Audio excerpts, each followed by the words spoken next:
Yabako swana yawo school for one more ensemumu na nansaya na yamani boni ODEHYEBA kwako OWUSU de amani bobi bra ya panda senior high school school for ni mobile phones ani wa church for entamuntia ma bambo company for ede won ho agi mo na die yesi school for na mo ho kwan mobile phones ni nyina won de akwa Adom penifo na posifo se wonye na femu amanhwehwemu emra yenkwa ahoma no so na ODEHYEBA kwame OWUSU yene ni nkomo wo sanse bi ho kwame awie wote yenka yemo ha ya minaba chire yemu kakra na twa ho fo ni chire ye bia na obi rafi ede na course wo panda senior high school nei school for no de mobile phones no akoma posifo mina me da se me din ede ODEHYEBA OWUSU job panda atibido mountain asase FM neti nyina ne se atiefo beka ya eye busme wonu deto so du enum abra na abobe se no na ede kokobo no num e na enya ntia se panda senior high school I 20 se pansek ene e watibido mountain ha no panda yankasa omoni school mpanyifo ede boani enum na police commander kwampo eye DSP Benadnugan ona na mrante e ba se anka omba behwe se anka asumje betimi aba honom enumwa na kwakoye se akobinu na kwatwa ba yakuma mama ba yamba kese a commander kwampo yakopura no international ba be deja ama director of education northern region ona nam team ato mo ho ba ama director of education pandai one this no nyina de wona de tum ende na peace council a omo opanda hanom a chairman edi openyi ya oriented d one Pentecost also for Francis kwame amewonde ato mo ho agumbontin so ba school honom so ma behwe na omotime edi asumgwe edi ato honom na ne ekofa saba nyina de aba nyina na mobile phone as kunkwada we eyusu school honom a atechef for nature se ohwe se dia se abedu en social mbremu a omo promo yiye nti anka be yi a omo emfa phones no emfa wonanka omo enkita so mu use kunanka chesa anka omo use phone nankwada na ntia se a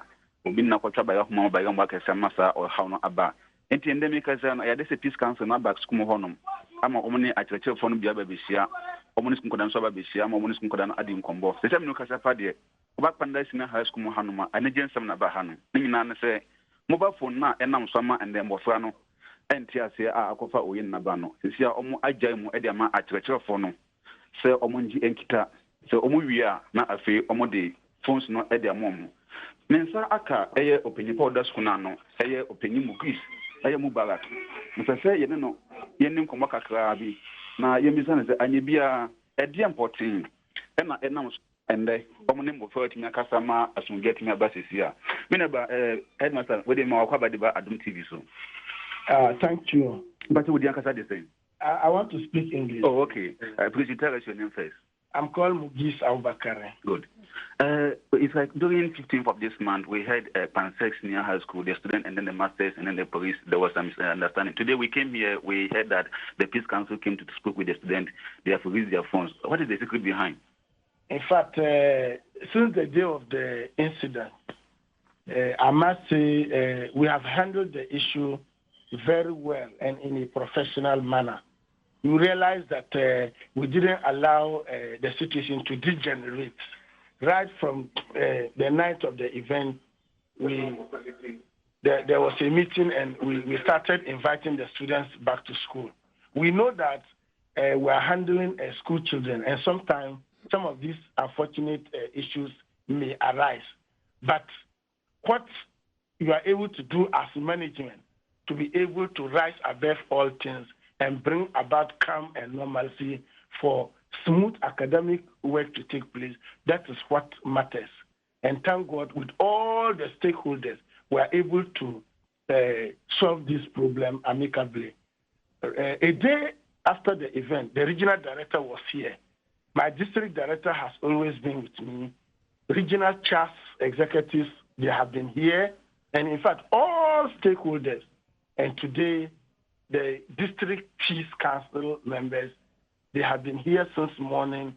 We have had a lot of meetings with them, with the students, with the student leadership, and all these things have culminated in the students surrendering their phones to school management. And I want to say we are happy with this development. The students have been spoken to extensively, and they have realized their mistake. They are sober as at now, and in fact, they have deeply regretted their action. And this can only be good for the forward march of the students. It is so refreshing. And I want to use your medium to thank everybody as the headmaster of Midday High School. I want to thank everybody from the parents to the chiefs of this area. Yesterday, the chiefs were here with us, to the pastors in town. They were here. They met the Christian group, the ulama, the Muslim group. They came and they met with the Muslim students.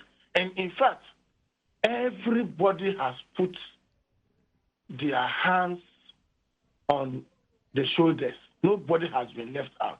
ODEHYEBA, you better say, Papa, one headmaster, dear Yatia, and Yamisha, Yada says, Asumje, I found into my pay fra. Now, Yamadboni ODEHYEBA, OWUSU job, and I attend in car or Pandai say, dear course war, I was say, Asumje, I found into my pay fra, watch a chef for school for one munina and NDC amanyokunu abodwarata nam so ede opani a obo kanema mpani Dramani mama etidom ewa fie yabato a eba so no emu no Professor Jean Nana Opoku Ajman ode no adkire NDC amanyokunu etitafo ne empanifo enyina tode no ekoso ewo University of Professional Studies ewo enkran krodu yi emu ebredwade no ekoso no na opani a wodi NDC amanyokunu anim owura Dramani mama editu edwase ekoba se Ghana fo eto won mase na afimpiemienu ene adunu abato no ode amamu no se NDC amanyokunu ensa obabam pepepe woni a wonsika akamu eye sika kwabia hodo bi a agugu ene wonum nyuma ase ne nyina no obehwe na obi biara ne sika akamu no watua ede amano oto aso ese abano eba adwaso a za hodo bebre no de begu akwanso ma ankrankra enwuma atumi agina na adwuma ye Ghana fo dia no soso no atumi agina. It is heart-wrenching to hear government officials justify the huge amount it is spending to manage the impact of the collapse of Ghanaian financial institutions, which they now put at a whopping 21 billion Ghana cedis. I weep for the many who have lost their jobs, the many who have lost their jobs, the many who have lost their businesses, and the many who have lost their livelihoods as a result of these policies. I pledge on behalf of the NDC that we shall, within 1 year of being in office, pay all funds that have been locked up with the collapsed financial institutions.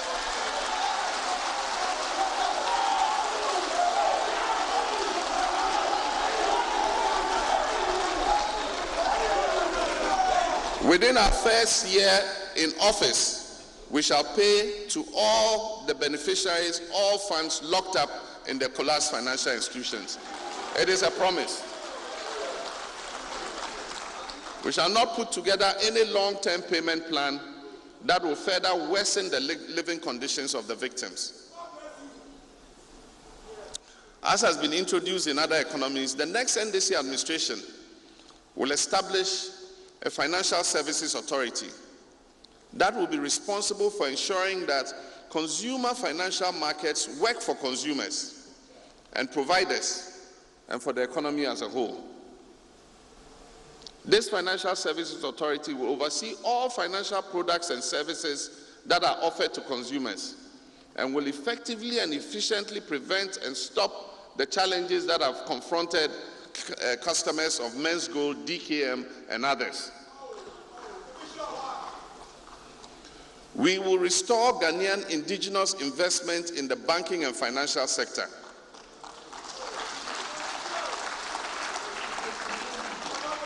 And we will do this through a tiered banking structure in order to restore viable credit sources for Ghanaian SMEs. And we will make amends for those whose businesses were power now we saw Adom TV Premotobre Kasee so na frankatuni de mind this year manyoko no wie ye ne running mate one also de na no nsam to dwafi senra and oya mamra ne amane na wo share that power ma me Professor Jane Opoku Ajman ho ntoma de kire ye nti wo so afena ne mu ana akasa mu no wono so ne nsema ode tudwa nyina ne se Ghana fo nyina nko wona adi mfe dum woche ya wo ye Ghana ni ekro no de hwe na edin a ye twetwere won so de ho be hyem bi fi se no na be ma kwane na bibi a ye so oban no wo so betiwe de ho ahyem bi Opani a ene wada no di ese ono ena obo kanema mpani John Mama echidom ewa afie yi abato no mu no Professor Jina na Opoku Agyeman wode no akyere ndisa manyoku no enyina ene Ghanafo ebra obo dwadata na wodi dwadi no ehye so se de be ya wode mami ebekyere no manfo nso so ne nsem bi owo eka no wode ato no mu anim no Professor Opoku Agyeman ensem wode tu dwa no ene se wosere Ghanafo bebre Ghana ni bia ye Ghana ni womra so se wodie asede bi ede boa omanga na mpuntuo ni ne kankora obi ansu kwan ese se ufiri upemu ene wadwunu mu nyina eye abato di ntwa ekoso no Ghana ni bia ntu ne hu so hono no mfa ne ho sem se wokọ ba bi ekotwere wodin anamon bi obi betu so ma wontwere wodin anase niema bi wo hono ma esese woye ema utumi eye no eso ye ne sa pepepe sanso ena ode to abato adwuma electoral commission enim se esese biara obeye na aboa ama obi bia nso so etuma twere ne din no ommomodin se obeye a entutu obi bia de ase. Countrymen and women, all we are doing right now is what has been and has always been a very simple exercise of registration.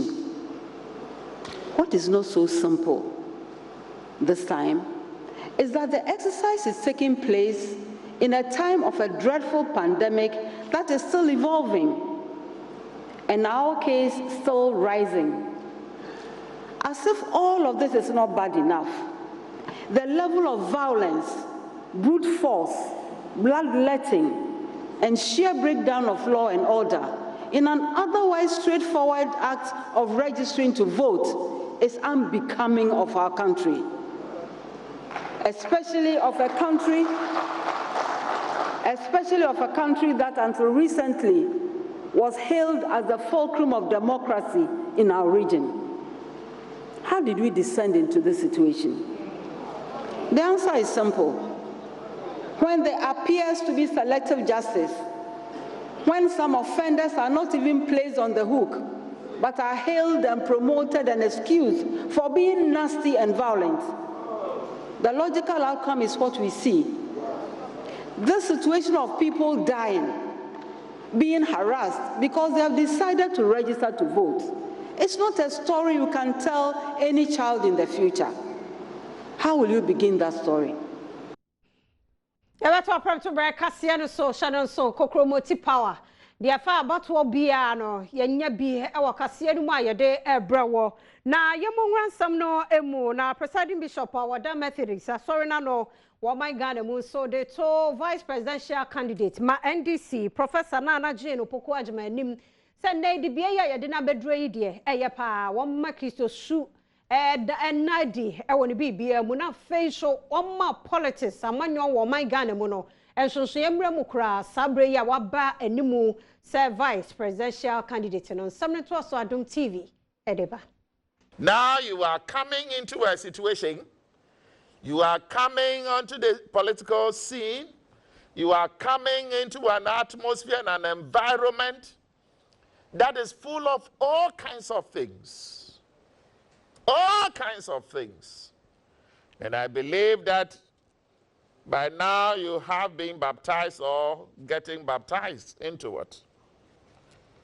Coming in as a woman, you have coming at a time when in our country someone has just been lynched as a woman.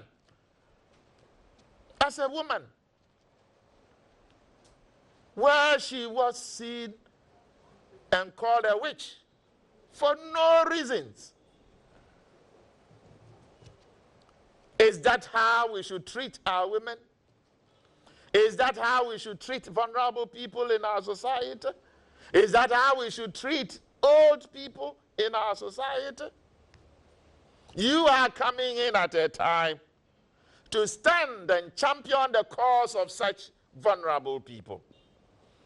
And I pray that this God, in whose presence you have come, will equip you, will enable you, will strengthen you, will give you the insight and give you the wisdom to do what is right for people in the Ghanaian society.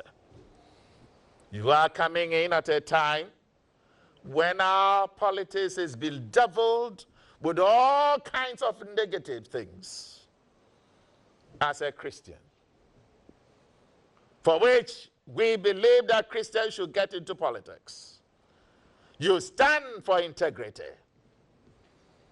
You stand for the truth. You will stand against all the politics of insults and the politics of violence. Someone has said, violence means that you have come to the end of your creative activity.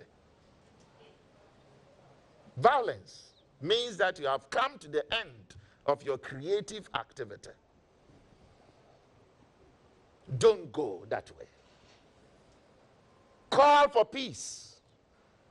Ask for peace, because this God in whose presence you sit and the God you are acknowledging says he is peace, and his peace he gives to people. Carry it, walk with it, talk about it, and let the people know that yes, indeed, you stand and stand with this God. Yeguswa ya Wendy's for nsem na we no mrasha bedwani a woginam de ma omanfo wa Central Kennedy OHENE Japan enenra we kosi sai ya ye de bro wa sampa 94.7 wane obi edi enkomo na asem nyina ne se running mate Professor Jane na opoku agyeman de enye ne size kura ne MPP amanyoko running mate na ye mampani abede e kire Dr. Mahmoud Baumia ne momo bia Professor Jane na opoku agyeman ne prepare de Education Minister Dr. Matthew Opoku prepare. This Madam Jane Mensa Jane na Opoku Jane na Opoku. Yes. Jane na Opoku versus Napo, not Bawumia. Because on Bruno baby. Hey. Yes, I'm telling you, that is the campaign I'm going to see on Asempa. Now, Mama campaign na easier mommy. Odi ayanka ne honye say enwenya obi anka zawu. Issues. If you compare 3 years or 3.5 years of Napo as education minister, Nadia no mtutu papa say, "Oh my build the education office." Excuse me, give me a break. Who education office Nadia Kolanko school? Education office wo na me kromfo wo mtu school fees. You don't get it. Now, education office now, every secondary school in this country, go and see what Napo and the Kufuor government, for that matter, MPP, has done. And what they have compared 147. One go to pictures, every secondary school, what Napo has done. So, Jane Nana, Poku, whatever I respect, is not a match to Bawumia. We are going to match her with Napo, and Napo will beat her hands down. With achievements. Yes, that's simple. Napo will beat Jane Men, Mammy Nami Panasam, the one Kwandi never. We're beautiful woman. Asempa FM. We're beautiful woman, Jane. I am people from the doing. You see, saying, Asempa Jane Men, okay. I made a carry. See what doing. Mammy and Papa Fepa. Jane in Papa Fepa. Yeah.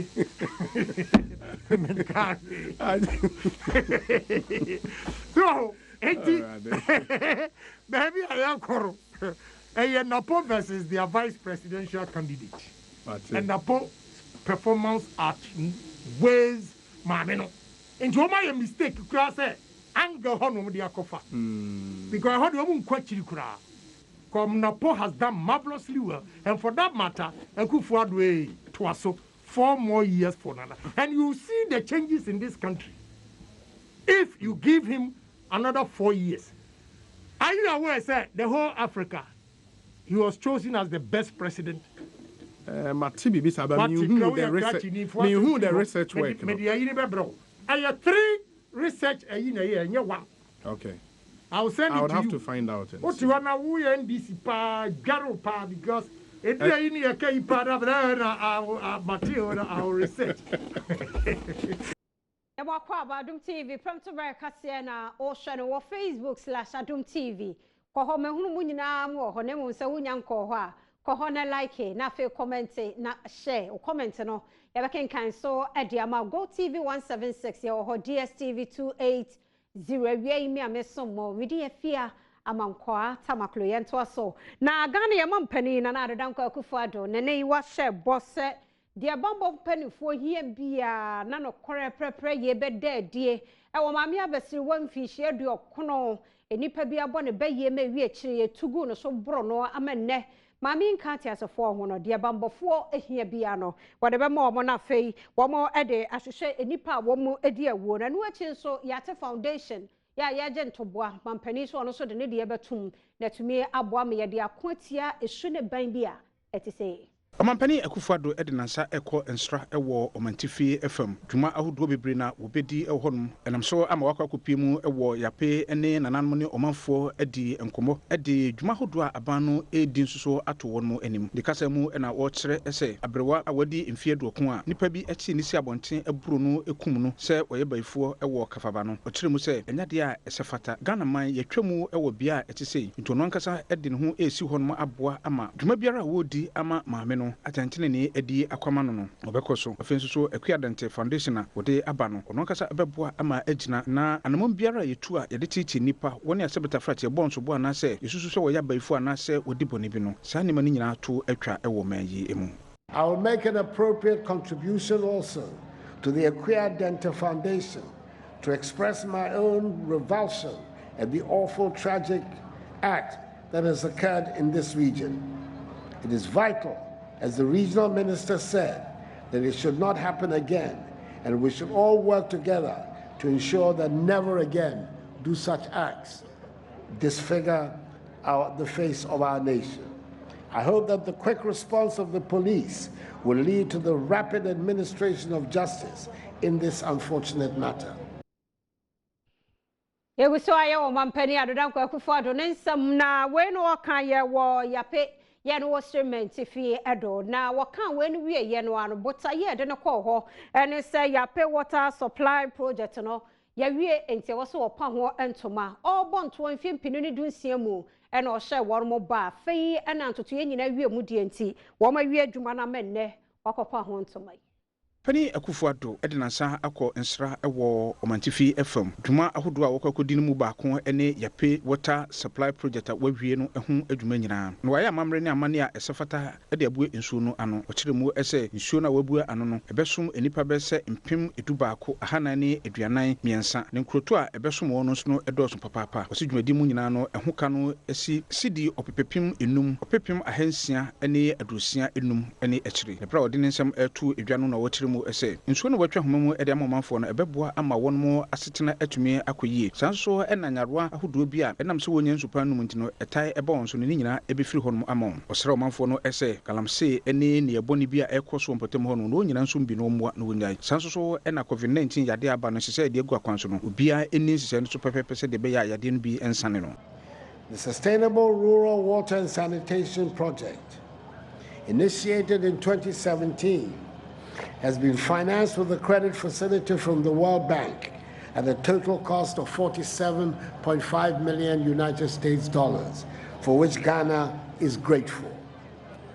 Apart from the Savannah region, the Rural Water Project has been implemented in 10 other regions of the country, namely Ahafo, Bono East, Central, Western, Western North, Northern, Northeast, Upper West, and Upper East regions. The project components include the construction of piped water supply systems, support for household latrine construction, health and hygiene education, and environmental and social safeguards.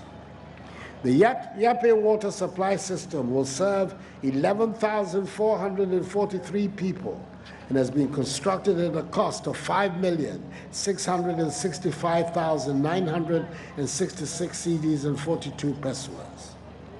One way to help improve the longevity of the treatment plant is for all of us collectively to protect our water bodies by stopping activities such as galamsey, sand winning, and farming along river banks, all of which lead to their pollution. This would help guarantee improved water supply in terms of quality, quantity, and reliability, to the people of Yape and surrounding communities. Waterborne diseases such as guinea worm, cholera, and dysentery would also be eliminated. I'm hopeful that this water supply system will also go a long way to enhance our collective efforts at protecting ourselves from the COVID-19 pandemic. I hereby encourage all of you to adhere to the COVID-19 protocols by washing your hands often with soap under running water for at least 20 seconds, observing social distancing, avoiding shaking hands, covering your nose and mouth when you cough and sneeze, and wearing a mask whenever you leave your homes.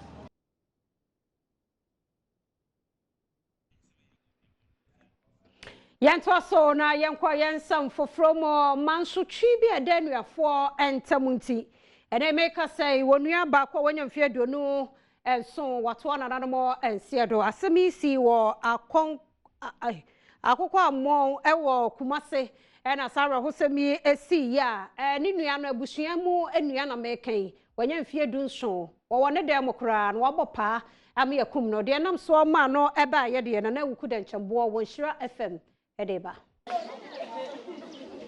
Abrantia wato nananom ewo ensiedu abusua de asemi abomu pusa wo modwene ho baabi a wo monte ase enenti no agyaadwo enko ano mu etwa Abrantia Kofi akwa wato nananom ewo ensiedu na oye adwuma ewo small scale mining mu Owura Joseph Awua ne wofo ase nimpon ene Abrantia wodafom onukro ya eye nanabema ema Abrantia ba kwa woka emrantia yesusu sa omudi sa aniamra nsem enti ne nuam kora bia fa wa collapse ya de wo so eko ti asem na de ai be se ato ya be se no nti ama ye ne na abre ti ne police for no kyerkyere fie bebre se enkora na dwane kum ti ne se di for na akwa kuchina stana hwehwehwe dan ma teta stana yansanka mo die kofa saa wantwi ene ntokwai abaye die besinne enya de obia enim Abrantia ba ko na ni ko tware se ne hene santam wo hu de ekoso ekirema wasenta wantawan ehyaase se eba womra Kofi akwa wato nanan ewo ensia bi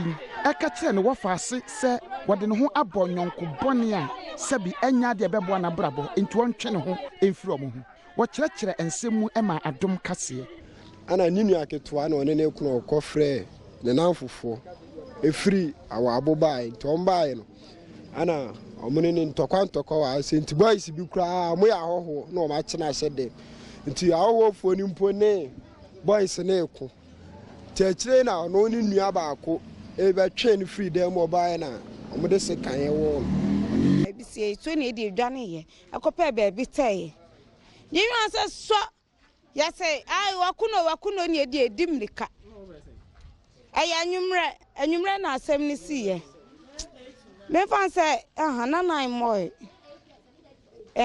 sa 7:30 to 8 na asem ni siye bambofo ewo asantemantam hia ahye nhwehwemu ase efa saa areho sem yi hu Abrantia wato nanan ewo nsia bi eja emamiensa ene na kudonkua nana awuku denchembo amane eboni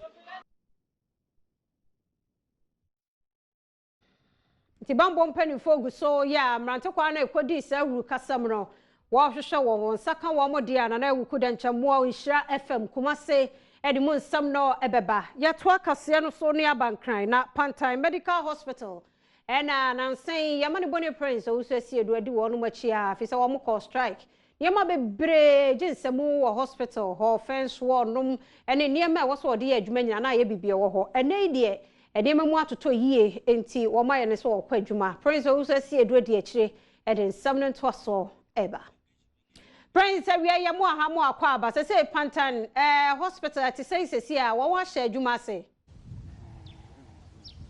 Meno Kasee de o ma hye adwuma se abra ebepie mu anopa ye hu se a doctor for any nurse for koba patient a won wo mpatem ha bebre na aba ama won yare aba eje ayaresa na se ne odi kan di tu dwa se wo hu nsensem ne encroachment na de no enu ntina megina ahwe mechi ya wo yi ene wo hoyi de wo mu ni se aside workers na resume work no omo san kire se mpenifo antoa eye wo yi a ewo hoyi eso amoma omo be cost strike ebiem nini na ne se dwumadi ekoso wa contractor de ama contractors omo ye dwuma ewo so no MC ye wo lan kwantanan contractors e kire se wahyɛ ɔmo sɛ ɔmo nya dwumadi a ɛkɔ so wɔ ha nti wɔ no me no ka sɛ ɔmo de ɔmo nadeɛ ne shibaro ne deɛ keka ho nyinaa egu hɔ a dwumadie ne ɛntoa so ebiem ɛwɔ ha Dr. Alex Owusu ɛyɛ doctor ɛwɔ ɛyɛ Pantang Hospital ɛwɔ me nkyɛn ne twitwi nkɔmɔ ebisa ne sɛ ɛdi enti na mo se mpanimfoɔ amfa nneɛma engu akwan biem a mo bɛsan akɔ another strike nti sɛ na yɛ share strike na sɛ yɛ di kan ka sɛ yɛ nyɛ safe baabi a yɛ adwuma no nyɛ safe yɛ deɛ ɛnyɛ yɛ na yɛ adwuma sɛ ba bɛgye asase ama aban nanso yɛ se yɛ pɛ sɛ yɛ adwuma wɔ environment a abanbɔ yɛ safe na yɛ client nso bɛ feel safe nti yɛ ka sɛ mo nto wɔ mfa ho ma yɛn na yɛn feel safe di mo mfa police post mrɛ yɛn nti yɛ ka sa na ma yɛn nyinaa na yɛ ko Ministry of Health ne ɔmo kodi nkɔmɔ ɛma ɔmo ne yɛ adwen na a delay any can be near your call strike now so much as here said I'm who are no much one as if you call a chill honum until you almost as and your dream can say oh see a cassie a tram to warn in area a bet check there was strike for almost 6 weeks in here until so much as Jumana said there any uncalled for your union members said in come send a bit much as Jumana say now I show more as some because why Juman and don't just say you're safe and run will be I was attack on any year what them and run yes I check. Yeah, attack your mom the 2 year pages in some be and hospital park and so because attacks be cause war. The environment is still not safe. But it's not so much as say any clients are every month. You can say okay, you better share Juma say. Now so your night duties. You better Juma up to 5 pay. It's an environment not so safe. Inti near tears no. But you can say you never walk a Juma no more yen home. Say Juma ni jai dia. Yes, you better your home for. Now say no who are hanamano. For the whole of this week, in the latter part of last week, in Nema investigation, you busa well, there's someone actually saying, Kofona Majuma. Now, I didn't know Mamma Juma. MC Eddie notice Braille, say, Omunya Juma no form permit emra. Now, there are a lot of questions begging for answers. Say, hey, the Ministry of Health, Eddie contractors, Basa Mumbesi war, and more health workers from Bayan. MC, yes, several copies of your letters be Bayatron United me. Eka say, Unim Hoshi into Omunya for permit emransa. I'm as a CMNO can say, a Jumano, Omajai. It's been almost more than a week or so near. Until resumption, there were a lot of question marks. Until, yeah, so you have to advise ourselves because environment no, is still not safe. And that was why your call strike. This answer be a Juman in safe. Until if still and you're safe there, and maybe a bit to your home for. Then say I'm paying for, and to me, Emma, on catchment area, Mohana, yen deprive of our valued healthcare services here, the moment. Tia here, and say, the BBC na contractors never say about number share Jumanase. Now you be feel safe near Timatoya Jumanaso. Number course I Juma could do pen so be pa. You bet him be share a night duty as CBM. Now you be provided services are a brain no. You provide the MI your valued clients, no. Inti say you won't say na cost toso cost ya na de bi omo na nema go say dia ene ye betu ye ho fo ne wo ho no yo na je say nurse ba ko so e wo me ha enti no mo ye adwuma ne se mo ho keka ne ti sen ye adwuma de OP dia se adwuma se ba se na doctor di kan no ye pon nonum ye ntra nonum ba ne ye ne se obi beba na afei de wo be kasa nipa ensan na chi efi se ye pon no no ntumi nje ne nto ho ti esre ye ho bambo ho hia ye ho bambo sese di mu ye sra ban ni se omombra meto ye adwuma no so na so na ye nurses for ne ye doctor for ne ayare for ne enya ahomba so no bia mfa nkeka ho tumi ni adwuma se ne sefata no amba ye mu de ye se beto ye ho fo de ye betimi aka no not just Pantang Hospital, nurses, need doctors now. Many of my treating commodify, resume a year work. Now, almost Sanchez and Penifo and Fanny Mungu Aquama. Not just on Bessan Aqua strike beam. I say, your money bonny prince, so says here, do not attend Pantang Hospital. One more to a Tian and the washer Jumason and show or how that's what womanty was some penny for so who Juma Mawong. Air Premotobre Kasee and OWUSU. Adom TV so ya beto so abara yansam foforo emo na editor in chief ya wono na da Samira Baumia Literature Prize ano ene wode ensam ena eto mabunu no ene won aya kendifo na so odi enkunim e won tweye mu no na wo kire mu susu pefe se baabi ankra ne firi ba ne baabi a wo mo kɔ ne de o man Ghana ye gina yie ne mfaso no nya omai mu nko a bibre mu amai ye benya mfaso e wo mofra bebi a ye de won mo efre Uncle WHYTE na de ensemi etudwa wo chese mofra no ne a oye ene no omai Ghana ejina ye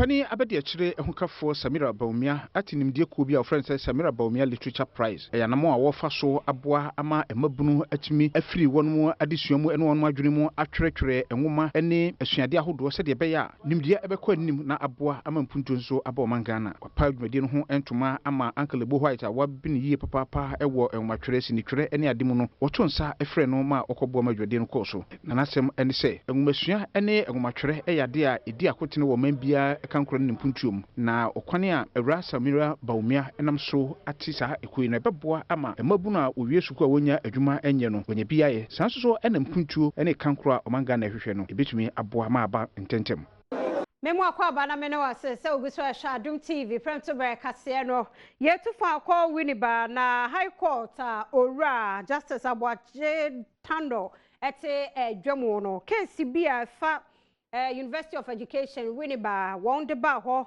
eye won provides election na ho ensensemo no wabo asam nagu amene wa share school no mpanimfo se ni manimi ya no wonko to aba na wonyi provides chairman and as a chancellor foforo sabe betumi abo school no ho niema bi a won ye no akoso emunchemu no lawyer ni pani na odi akotene wasenu mu ni Adom TV Kasee etoaso Winiba High Court akọ asetena na winiba asuapon mu opanimpa ho ensensem a esori ya ekokopu court no ede ehu emuaye ne atamu aba betudwa otemuafo Justice Aboagye Tando na etena edwamu ne nkyerechemu ene se owura afobroni oni tumi bia ewo University Act no mu se anka ode Dr. and Ofori Brekran ebesi edwa so se Vice Chancellor ne sent no se wo so abo asem no agu ama ehu akwa hia se wo san epe enipa foforo lawyer odina mu ema opani ode asemi ekokodan court owura Alexander afenoma ke ne Adom Kasee di ena okyerɛkyerɛ nsɛm a epu wɔ court no emu court ebuezi na kyerɛ nyamena Adom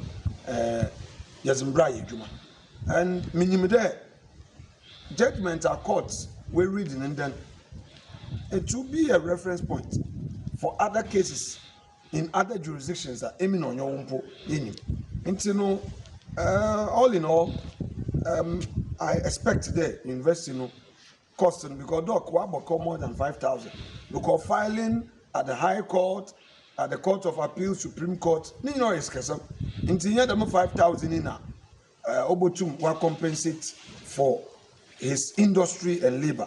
But at least symbolically, no, it shows there the university no is in Kugu and that so we try na monbia Nchadamasutri omba osane etwa so ese court ede won mu atemuo ene won mu emu aye betu dwa no wie no osane ese university no entua sidimpim no ema opani a ode asem no ebedan court no na onfentiti ne ka ebi 2019 June oye Dr. Keche from Ponduku ozi assembly kadan court oye pro vice chancellor abatua Professor Afubro nanka se hye no ho oyi nkrofo baasa there one to one daba Dr. Duku Nasama okache court ni there Professor Afubroni inyi de mutumi ya kaka ho asem court November no mu no court ni bu asem no ka there in fact on court ni bo woni tum o asem no do ayen do